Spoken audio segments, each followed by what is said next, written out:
애플의 가장 중요한 시장인 중국 매출이 13%나 감소한 것으로 나와가지고 지금 애플은 아마존과 메타와 달리 하락하는 모습을 보여주고 있죠. 자, 그러면 애플의 차트도 보도록 하겠습니다. 네, 안녕하세요. 2024년 2월 2일 킴스 미국 주식 시작하겠습니다. 미국 시장 2월 2일 장 시작 전인 거죠. 좋아요로 동영상 꼭 저장해 두시고 장 시작하기 전과 장 시작하고 나서 영상 꼭 보시면서 시장 대응하시기 바랍니다. 오늘 영상 중간중간에 매수해야 되는 종목들 언급해 드릴 테니 놓치지 마시고 영상 끝까지 봐주시기 바랍니다. 우린 지금 어떤 투자를 하고 있죠? 실적 좋고 재무제표 좋은 미국 주식 상위 종목들로 누구나 알고 누구나 인정하는 메이저 주식들로 모아가는 투자, 분산 투자, 장기 투자를 하고 있죠. 꼭 차트를 볼 줄 모르고 공부하기 귀찮아 하시는 분들이 차트는 왜 봐? 재무제표 실적을 봐야지 하는데 우리는 그거 다 보고 추가적으로 차트까지 보는 겁니다. 이 좋은 주식들을 어느 위치에서 더 담을지는 굉장히 중요합니다. 고점인데도 불구하고 거기서 주식을 담게 된다면 보통 남들보다 6개월에서 1년가량의 시간 낭비, 돈 낭비를 하게 되는 겁니다. 미국 주식은 전 세계의 돈들이 지켜보고 있기 때문에 개미털기 같은 것이 거의 불가능해서 한국 시장보다 차트가 훨씬 정직합니다. 그래서 꼭 차트 분석이 필요하고요. 지금 내가 어느 위치에 있는지 알아야 편안하게 본업보다 더 큰 수입을 얻어 가실 수 있는 겁니다. 제발 나는 장기 투자자니까 아무 때나 주식을 사거나 마이너스여도 괜찮아 같은 자기 위로, 자기 합리화하면서 투자하지 마시기 바랍니다. 이 개념을 알고 가는 건 수익률에서 천지차이입니다. 복리에 복리를 더해 더 빠르게 본인의 목표 수익에 도달하게 만들 테니까요. 자, 2월 1일 증시 마감 후에 아마존, 메타, 애플이 실적 발표가 있었죠. 자, 오늘은 실적 발표 먼저 보도록 하도록 하겠습니다. 아마존 어제 실적 발표가 월가 예상치 훨씬 웃도는 실적이 나오면서 지금 큰 상승을 보여주고 있습니다. 자, 먼저 광고 부분 매출에서 전년 동기 대비 27%가량 증가해 주었고 더군다나 아마존은 이번에 최대 규모로 인력 감축을 하면서 또 수익성을 높여갔었죠. 우리가 또 눈여겨봐야 할 지점은 4분기 실적뿐만 아니라 1분기 실적 가이던스도 전년 동기 대비 8%에서 13%가량 상승을 보여줄 것이라고 전망이 나왔기 때문에 더 큰 상승을 보여주는 겁니다. 바로 그러면 아마존 차트 한번 보도록 하겠습니다. 지금 9%가량 상승을 보여주고 있죠. 결국에는 아마존닷컴 이러한 실적 발표로 인해서 상승 추세 상단 라인까지 오게 되었습니다. 아마존닷컴 이렇게 큰 추세를 타고 올라가면서 이 정고점이 있는 이 부분까지는 충분히 올라와 줄 수 있을 거라고 판단됩니다. 다음으로 메타도 실적 보도록 하겠습니다. 메타도 지금 4분기 실적이 전년 동기 대비 200% 이상의 증가를 보여주면서 지금 큰 상승을 보여주고 있죠. 또한 메타가 이렇게 강한 이유는 실적뿐만 아니라 분기별로 주당 0.5달러의 배당을 실시할 예정이라고 처음 발표를 하게 되었습니다. 여기에 더해 500억 달러 규모의 자사주 매입도 승인한 상황입니다. 그래서 메타 차트를 한번 보자면 메타는 제가 꾸준히 말씀드렸죠. 큰 상승 추세 안에 있다라고 말씀드렸고 이 상승 추세는 제가 이 정고점을 돌파하면서 상승 추세 상단 라인까지 충분히 올 수 있다라고 언급해 드렸습니다. 지금 메타 상승 추세 상단 라인까지 실적 발표를 통해 한 번에 올라와 주는 모습을 볼 수 있을 겁니다. 메타는 이제 주봉으로 봤을 때도 위에 아무 매물대가 지금 없는 상황입니다. 이 정고점을 돌파하면서 위에 매물대가 아예 없는 상황이죠. 다음으로 애플 보도록 하겠습니다. 애플도 장 마감 후에 실적 발표가 있었죠. 애플은 실적이 일단 나쁘진 않게 나왔습니다. 전년 동기 대비 2%가량 매출이 상승하는 모습을 보여줬으니 나쁘진 않게 나왔지만은 애플의 가장 중요한 시장인 중국 매출이 13%나 감소한 것으로 나와가지고 지금 애플은 아마존과 메타와 달리 하락하는 모습을 보여주고 있죠. 자, 그러면 애플의 차트도 보도록 하겠습니다. 애플은 제가 실적 발표 나오기 전부터 이 쌍봉의 저항대가 크게 작용할 수 있다. 그래서 이렇게 큰 상승 추세 하단 라인까지 하락할 수 있는 가능성이 있다고 실적 발표가 나오기 전부터 계속적으로 말씀드렸습니다. 다음으로 TQQQ 보도록 하겠습니다. TQQQ 어제 주요 기업들 실적 발표가 좋게 나오면서 TQQQ도 상승해주는 모습을 보여주었죠. 여전히 큰 추세로 봤을 때 상승 추세 안에 있고 QQQ 차트를 보더라도 이게 아주 큰 상승 추세입니다. 더 큰 상승 추세. 우리는 지금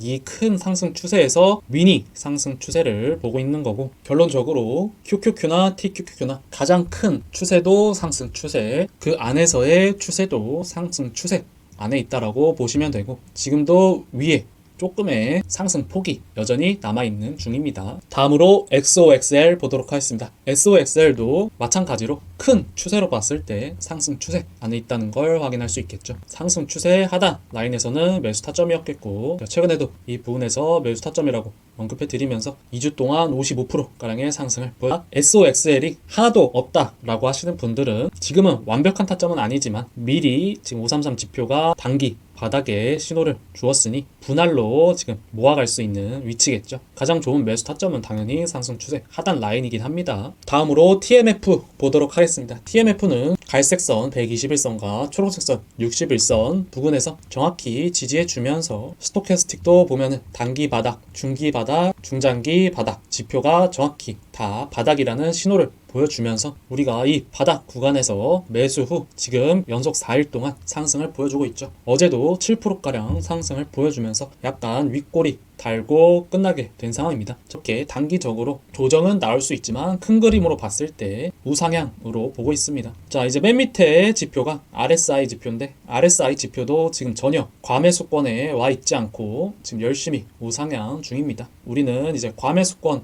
부분에서 왔을 때 한 번에 비중 축소로 수익을 챙겨 가시면 되겠죠. 결론적으로 TMF 지금 단기적으로는 약간의 조정을 받을 수는 있지만 중장기적으로는 여전히 바닥이고 우상향을 할 것이다 라고 보고 있습니다. 자, 다음으로 테슬라 보도록 하겠습니다. 테슬라는 이러한 하락 추세의 하단 라인에 위치하고 있다라고 말씀드렸죠. 이 하단 추세 라인에서는 다 단기적으로 바닥권에 있다라고 신호를 주고 있습니다. 또한 주봉으로 봤을 때도 단기적으로 바닥 구간에 있다는 걸 확인하실 수 있을 겁니다. 테슬라는 그냥 간단합니다. 심플 이즈 베스트라고 지금 부근에서 240선 빨간색 선을 지켜주면서 올라가는 게 가장 베스트고, 그 다음은 파란색 선 480선 100달러에 오면은 이때는 뭐 강력 매수로 진입하시면 되는 겁니다. 다음으로 엔비디아 보도록 하겠습니다. 엔비디아도 어제 나스닥 지수 크게 상승하면서 4%가량 상승을 지금 보여주고 있죠. 엔비디아의 대응 방법은 계속적으로 말씀드렸습니다. 핑크색 선 5일선이 깨질 때 비중 축소를 해주시면 된다라고 말씀드렸고, 지금 계속 5일선을 타고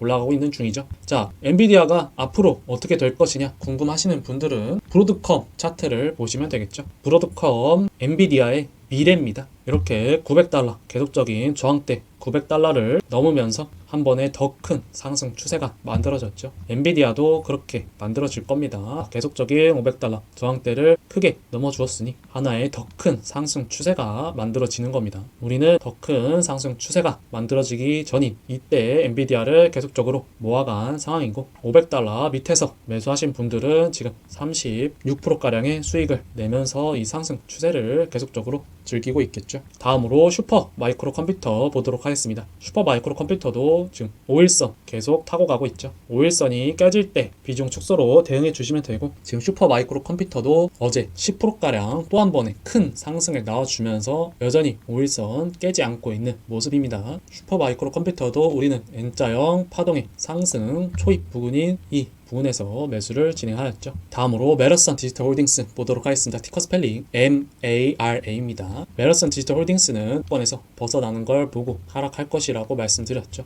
그 후에 지금 61선 부근에서 단기 바닥, 중기 바닥, 중장기 바닥 이렇게 모습을 보여주면서 우리는 이때 한번 매수를 진행해서 보유해 나가고 있는 중이죠. 메러슨 디지털 홀딩스 중기, 중장기, 그 다음에 RSI도 지금 바닥 구간에 있으니 저는 보유의 의견입니다. 다음으로 마이크로소프트 보도록 하겠습니다. 티커 스펠링 MSFT죠. 마이크로소프트는 이러한 상승 추세로 올라가고 있는 중이고, 이 상승 추세 하단 라인에서 최근에 이 부분에서 매수 타점이라고 언급해드렸죠. 또한 이 매수 타점은 전고점인 이 부분의 저항대 라인이기도 합니다. 그리고 두 달간의 박스권 쌍바닥 패턴의 바닥이기도 하였고요. 그리고 최근에 이 상승 추세 상단 라인에서 5일선이 약간 깨지면서 저는 약간의 비중 축소를 해 나간 상황입니다. 마이크로소프트 안 가지고 계신 분들은 상승 추세 하단 라인에서 제가 또 말씀드릴 테니 그 부분은 아마 이제는 이 전고점 저항 라인대인 이 가격 부분이 아닐까 싶습니다. 주식은 항상 100%를 바라지 말고 확률을 최대한 높여 가자는 마인드로 투자를 하셔야 평생 주식 투자를 할 수 있는 거고, 마음 편히 주식 투자를 할 수 있는 겁니다. 그러한 마인드로 투자를 하게 된다라고 했을 때 수익은 저절로 따라오겠죠. 다음으로 아이온큐 보도록 하겠습니다. 아이온큐도 보시면 단기적으로 지금 바닥 구간에 있고 중장기 보조 지금 바닥에서 이제 올라오고 있는 중이라는 걸 볼 수 있을 겁니다. 아이온큐의 가장 베스트인 모습은 주봉으로 봤을 때 초록색 선 60선 이 라인을 지지 후 쌍바닥 패턴을 만들면서 반등해 주는 게 가장 베스트인 모습입니다. 지금 초록색 선 지켜주고 있는 상황이고 단기적인 바닥을 만들어 주고 있는 상황입니다. 다음으로 에어비앤비 보도록 하겠습니다. 에어비앤비 여전히 큰 상승 추세 안에 있고 상승 추세 하단 라인에서 매수 타점이었겠고 제가 최근에도 이 부분에서 매수 타점이라고 말씀드리면서 지금 상승 추세의 상단을 향해 올라가고 있는 와중에 살짝의 조정이 나온 상태죠. 어제 다시 한번 2%가량의 반등을 해주면서 상승 추세 상단을 향해 올 것으로 보기 때문에 보유의 의견입니다. 자, 다음으로 시놉시스 보도록 하겠습니다. 티커 스펠링 SNPS죠. 시놉시스도 큰 추세로 봤을 때 상승 추세 안에 있고 상승 추세 하단 라인에서는 매수 타점이었겠고 최근에도 하단 라인에서 말씀드렸죠. 지금 시놉시스 추세 상단을 향해 열심히 올라오고 있는 중이고 어제도 1.6%가량 상승을 보여주었습니다. 다음으로 월트 디즈니 보도록 하겠습니다. 티커 스펠링 DIS죠. 월트 디즈니 지금 N자형 파동으로 올라가고 있는 중이고 N자형 파동의 상승 초입 부근에서 매수 타점이라고 알려드리면서 지금 N자형 파동으로 열심히 올라오고 있는 중이죠. 어제도 약 2%가량의 상승을 보여주면서 우리가 목표가로 하고 있는 파란색 선 481선까지 올라오고 있는 중입니다. 자, 다음으로 리얼티 인컴 보도록 하겠습니다. 리얼티 인컴은 큰 추세를 봤을 때 큰 하락 추세 안에서의 움직임을 보여주고 있다고 말씀드렸죠. 리얼티 인컴의 지금 가장 베스트인 모습은 갈색선 121선과 초록색선 61선이 있는 이 부근에서 지지 후 반등을 해주는 게 가장 베스트인 모습입니다. 이 하락 패턴을 깨려면 이 부근에서 지지 후 반등을 이만큼의 반등을 보여주어야 리얼티 인컴의 큰 하락 추세가 끝났다라고 볼 수 있는 겁니다. 리얼티 인컴은 큰 추세로 아직은 하락 추세다라는 걸 기억해 두세요. 다음으로 루시드 그룹 보도록 하겠습니다. 자, 루시드 그룹을 보면은 다 바닥권을 만들어 주면서 제가 초록색 선까지는 올라올 수 있다라고 말씀드렸죠. 하지만 루시드 그룹은 큰 추세로 봤을 때 여전히 큰 하락 추세입니다. 이 하락 추세를 마감하기 위해선 초록색 선 61선 위에 2주간의 지지를 보여주고 올라와 주어야 된다라고 말씀드렸습니다. 다음으로 소파이 테크놀로지 보도록 하겠습니다. 티커 스펠링 SOFI죠. 소파이 테크놀로지 큰 추세로 봤을 때 여전히 상승 추세 안에 있고 상승 추세 하단 라인에 위치하고 있습니다. 지금 스토캐스틱 중기 지표도 지금 바닥권에서 올라오고 있는 중이고 중장기 지표는 이제서 바닥권에서 올라오고 있는 중입니다. 보유하고 계신 분들은 여전히 보유의 의견입니다. 자, 다음으로 팔란티어 테크 보도록 하겠습니다. 티커 스펠링 PLTR이죠. 팔란티어 테크는 이 두 단계의 박스권으로 주가가 형성되어 있습니다. 팔란티어 테크는 지금 두 단계 밑에 박스권에 있는 상황이니 보유의 의견으로 가져가 주시면 되고 이 하단 라인에 왔을 때 또 지지하고 반등하는 거 보고 다시 한번 매수의 기회가 되겠죠. 지금 스토캐스틱 중장기 보조 지표를 보더라도 지금 이제서 바닥권에서 올라오고 있는 중입니다. 다음으로 어도비 보도록 하겠습니다. 티커 스펠링 ADB죠. 어도비는 완만한 상승 추세에서 급격한 상승 추세 안에 있다라고 말씀드렸고 하단 라인에서는 매수 타점이었겠고 최근에도 이 부분을 매수 타점이라고 말씀드렸죠. 지금 상승 추세 상단까지의 폭이 많이 남아있으니 저는 보유의 의견으로 가져간다라고 말씀드렸습니다. 어제도 2.5%가량 상승을 보여주면서 상단 라인을 향해 올라가고 있는 중입니다. 이때 제가 매수 타점이라고 알려드릴 때도 올라오고 있고 중장기 지표도 바닥권에서 올라오면서 2주 동안 13%가량의 상승을 보여준 것입니다. 자, 오늘 마지막으로 넷플릭스 보도록 하겠습니다. 넷플릭스는 큰 추세로 봤을 때 상승 추세 안에 있고 상승 추세 하단 라인에서는 매수 타점이었겠고 제가 최근에도 넷플릭스 이 부근에 보유하고 계신 분들은 보유의 의견이라고 말씀드렸죠. 그러면서 넷플릭스 실적이 굉장히 좋게 나오면서 상승 추세 상단 라인까지 한 번에 올라와 주었습니다. 하지만 이렇게 실적 발표가 좋게 나왔다고 해가지고 상승 추세 상단 라인에 있음에도 불구하고 신규 매수를 들어가는 건 위험한 투자가 될 수 있습니다. 지금 이제 RSI도 과매수권에 진입해 있기 때문에 이 RSI가 과매수권에서 벗어날 때는 조정이 나올 수 있겠죠. 자, 그러면 다들 오늘도 행복한 하루 되시고 좋아요와 구독, 댓글까지 써주시면 정말 감사하겠습니다. 여러분들의 좋아요 하나와 감사하다는 단 한 문장의 댓글이 채널을 운영하는 데 있어서 정말 큰 힘이 됩니다. 다들 오늘도 행복한 하루 되시기 바랍니다.